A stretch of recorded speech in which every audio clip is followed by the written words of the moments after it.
Hello 8th class, welcome to social science class. Today we are going to start the next chapter of history, chapter number 3. Okay, and chapter name is administrations under the British के अंदर जो कार्यकाल था वो कैसा था, administrations under the British. Okay, हाँ जी. The East India company came to India for trade, की जो ईस्ट इंडिया कंपनी थी वो इंडिया आई थी ट्रेड के लिए, व्यापार के लिए. The main aim of company was to earn profit, कि जो मेन एम था कंपनी का क्या था, प्रॉफिट अर्न करना. ठीक है, प्रॉफिट कमाना. Okay, from the period of 1600 to 1757 trade remained the fundamental concern for the company. इसमें क्या है कि 1600 से लेकर 1757 ईस्वी तक जो अवधि तक जो व्यापार कंपनी के लिए एक बुनियादी चिंता का विषय बना रहा. Okay, then soon it become successful is gaining the monopoly over trade in India by adopting all means of appease the British government and Indian patrons. जल्दी ये ब्रिटिश सरकार और भारतीय संरक्षकों को खुश करने के लिए सभी तरीकों को अपनाकर भारत में व्यापार पर एक अधिकार हासिल करने में ये सफल हो गया था. Okay, then beginning of the battle of Plassey in 1757 consolidating their position in India after the battle of Buxar in 1764. The British in India completed their work of consolidation and the expansion of their territory by the annexations of Punjab in 1849. इसमें क्या बताया है कि जब प्लासी की लड़ाई हुई थी 1757 से शुरू होकर 1764 में, जब बक्सर की लड़ाई के बाद भारत में अपनी स्थिति को मजबूत कर लिया. किसने? ईस्ट इंडिया कंपनी ने, मीन्स ब्रिटिश ने. भारत में अंग्रेजों ने 1849 में पंजाब की घोषणा करके अपने क्षेत्रों को एकीकरण और विस्तार का पूरा काम कर लिया. Okay, then British East India Company established its authority in the Indian subcontinent, कि ब्रिटिश ईस्ट इंडिया कंपनी की स्थापना की गई और इसका अधिकार इंडियन सब कॉन्टिनेंट को दिया गया. हाँ जी. The peace treaties administrative policies outright wars and alliances enabled the company to gain the territorial powers and interfere in the political and administrative affair of the people. इसमें क्या था कि एक शांति संधि, प्रशासनिक नीतियां हो गई, पूर्ण विकसित लड़ाइयाँ और गठबंधनों ने कंपनी को क्षेत्रीय शक्तियां हासिल करने और लोगों को के राजनीतिक और प्रशासनिक, पॉलिटिकल और एडमिनिस्ट्रेटिव जो मामले थे उनमें हस्तक्षेप करने में सक्षम बनाया गया. Enhance they introduced a proper system of administration over the concerned region. इसीलिए उन्होंने विजित क्षेत्र थे उनमें प्रशासन की एक उचित प्रणाली शुरू की. The official of company earned the huge profit by the involving themselves into legal trade. क्या था? कंपनी के जो अधिकारी थे उन्होंने अवैध कारोबार में शामिल होकर भारी मुनाफा कमाया. Therefore the British Parliament felt the need to keep a check over the company's official, कि कंपनी के जो, इसीलिए ब्रिटिश संसद को कंपनी के अधिकारियों पर नज़र रखने की आवश्यकता महसूस हुई. ठीक है. अब next topic is the dual system of government. Government का ड्यूल सिस्टम कौन सा था? Double system. ठीक है. In 1765 after the battle of Buxar the company become a विचुअल रूलर ऑफ बंगाल, कि 1765 में बक्सर की लड़ाई के बाद गवर्नमेंट पावर फियर का दोबारा सिस्टम स्टार्ट हुआ इन बंगाल, कि ये भारत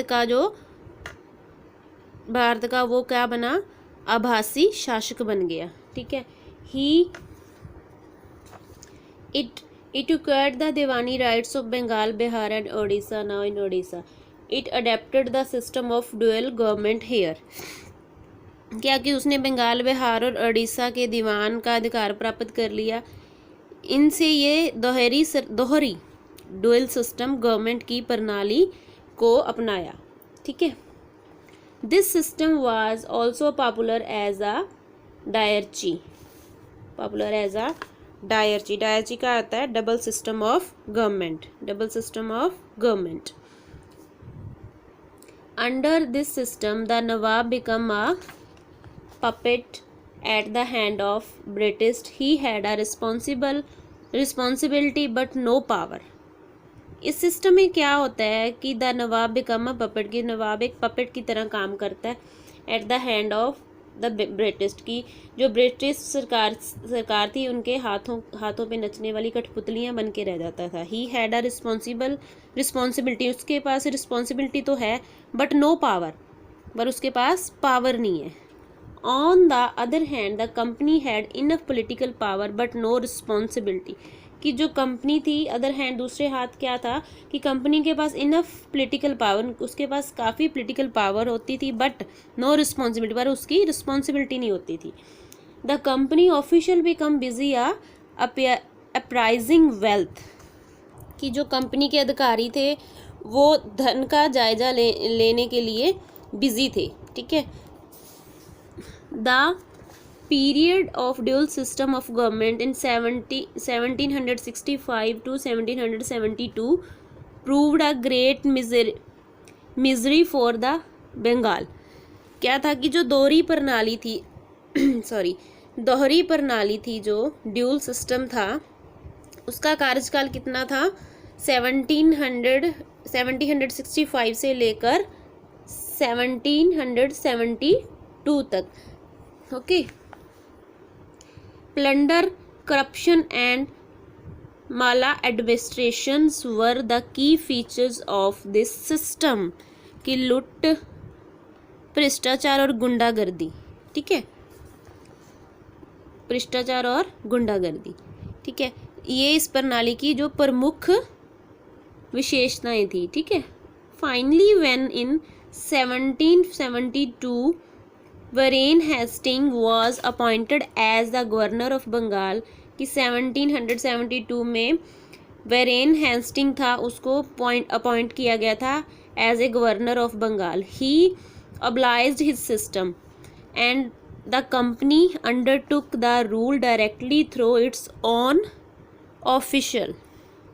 मीन्स जब वरेन हेस्टिंग नू बंगाल का जो गवर्नर नियुक्त किया गया था, उसने इस सिस्टम को ख़त्म कर दिया और कंपनी में अपने जो ऑफिशियल वर्कर थे, ठीक है, उसके द्वारा उसके नियम, उसी के थ्रू ही नियम स्टार्ट कर दिए थे, लागू कर दिए थे, उन्होंने अपने नियम पेश कर दिए थे।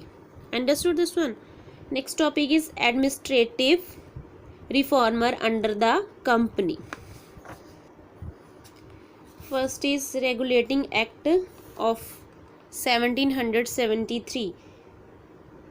The plight of people of Bengal was quite miserable.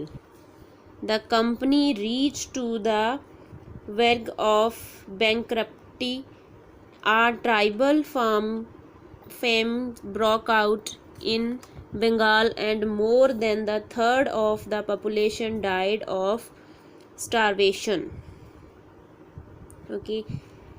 Means क्या था कि जब 1773 के जो कंपनी रेगुलेटिंग एक्ट के थ्रू कि जो उसके अधीन जो प्रबंधकी सुधार थे, उन्होंने बंगाल के लोगों की जो दुर्दशा थी बहुत मिजरेबल कर दी थी। ठीक है। तरसजोग हो गई थी। देन कंपनी के जो दिवालेपन के कगार पर पहुंची। बैंक्रप्टी होता है दिवालपन निकल जाना। ठीक है। क्या होता है, दिवालिया निकल जाना। ओके, कि जब क्या था कि कंपनी का जब दिवालिया होने के कगार पे था तो क्या किया कि बंगाल में जो भयानक अकाल पड़ गया और 1/3 उनकी जो आबादी थी वो भुखमरी से मर गई थी। स्टारवेशन होता है भुखमरी, ठीक है, भूखमरी जब अकाल पड़ता है। Okay, the news of the tragedy shocked the Britain, कि इस न्यूज़ की कि इस दुखांत की न्यूज़, ट्रेजेडी की न्यूज़ ने ब्रिटेन को शॉक्ड कर दिया। Disturbed by these events, the British Parliament decided to look into the company's affair in India and regulate it both in India and in England. इन घटनाओं से परेशान होकर ब्रिटिश संसद ने भारत में कंपनी के मामलों की जांच करके और इसे भारत और इंग्लैंड दोनों में नियत करने का निर्णय किया। उन्होंने डिसाइड किया कि दोनों में ये इंग्लैंड और इंडिया में दोनों रेगुलेट करनी चाहिए, ठीक है। Prime minister Lord North introduce a bill in 1773, कि जो प्राइम मिनिस्टर था लॉर्ड नॉर्थ, उन्होंने बिल इंट्रोड्यूस करा था कब, 1773 में, ठीक है। Which came to be known as a regulating act, इसको रेगुलेटिंग एक्ट बोला जाता है जो उन्होंने बिल पेश किया था, ठीक है। This act suggested the follow measures,